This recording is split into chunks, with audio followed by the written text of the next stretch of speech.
Hi, I'm Sean Newman, Sonic Ecstasy 02 from the MP3 Car Forum, and today I'm going to do a quick unboxing video of the brand new Xenarc 700 CSH 7-inch touchscreen display. Xenarc is a brand that you've known for a long time. They always have been known to put out quality touchscreen products, and I'm sure that this one is no exception. The big difference in this one as opposed to prior models would be the fact that this finally uses that capacitive touchscreen display that we've all been looking for. So I'm going to go ahead and get started here on the unboxing and see what this display is all about. I have not opened it up yet, just received it fresh from Xenarc, so we'll go ahead and see.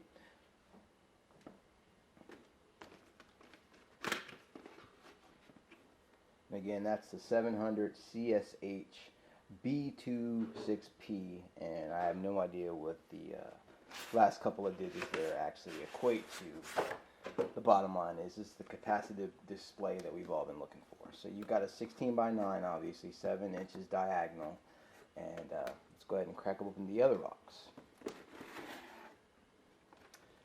So we have a warning card telling us where to download the drivers. Kind of standard, commonplace in today. Let's open up some of the wiring gadgets and gear we get here.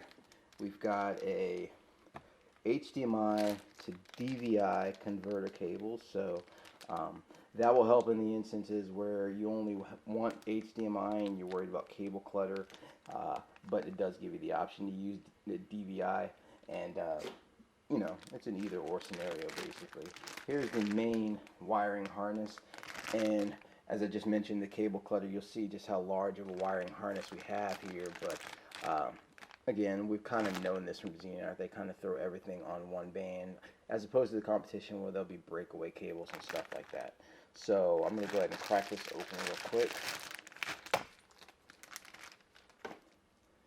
And you can see the composite connections here.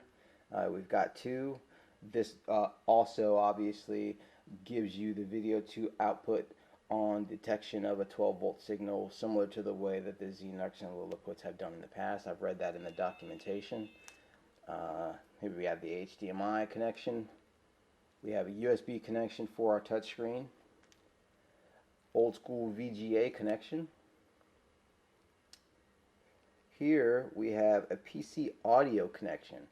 Because these monitors come with speakers, you can actually connect your PC audio and have your monitor, I would assume, give you a pretty poor quality audio out, but nonetheless you get an audio out. And then you have the proprietary connector that connects into the touchscreen itself. So I'll go ahead and sit this to the side for now.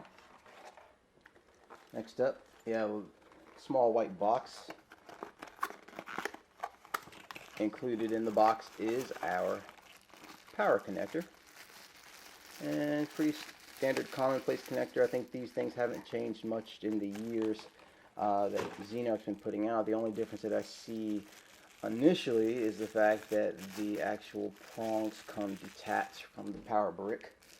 I haven't quite seen that before. That might be something new, or maybe a couple generations new, but obviously this just snaps into place here.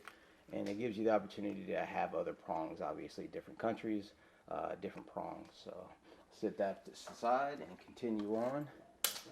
We have ourselves a cigarette adapter so that you can power the touchscreen display from your car or any other device that accepts that input.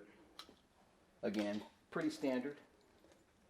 Here we have a little U-clip. Assuming this would aid in connecting the pigtail connector to the back of the touchscreen display and having that cable tucked nice and tight up against the frame of the touchscreen. Here we have your standard. I've probably got about 50 of these, but they're the VESA mounts that you actually can sit the Xenarc on comfortably on a desk, or has holes if you wanted to screw in a connector. But this, you know, this slides into the back of the touchscreen and it can rest here. It has a swivel arm. Doesn't do any type of extension, but at least it gives you some different angles that you can actually set that base up for. Another accessory that I have probably about 50 of is your standard Xenarc style remote.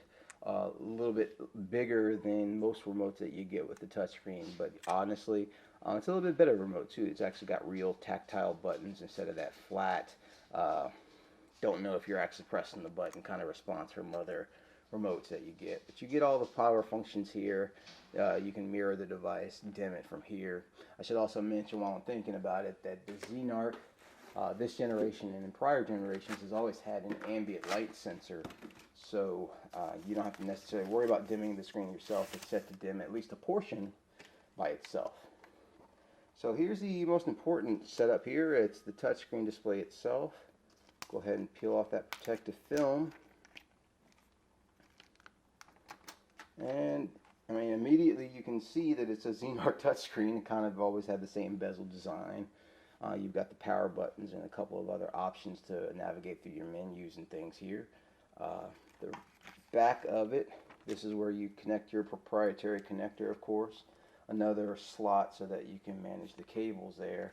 And I think that U-shaped clip would actually connect right here so that you can pull those cables down and tuck them tight so that they're not dangling off the back of the screen. I do not see the old school stylus installed in the back. They may have gotten rid of that, but seeing that the hole is there, maybe that's an option that you can actually buy separately these days.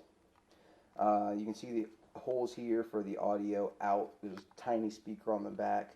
Again, I've never actually used it in all the years that I've used touchscreen monitors, but I'm assuming it'll give you some, maybe some voice, but I wouldn't expect to get much music out of that. And then, of course, this is where the VESA connector will actually slide in and mount the touchscreen into place.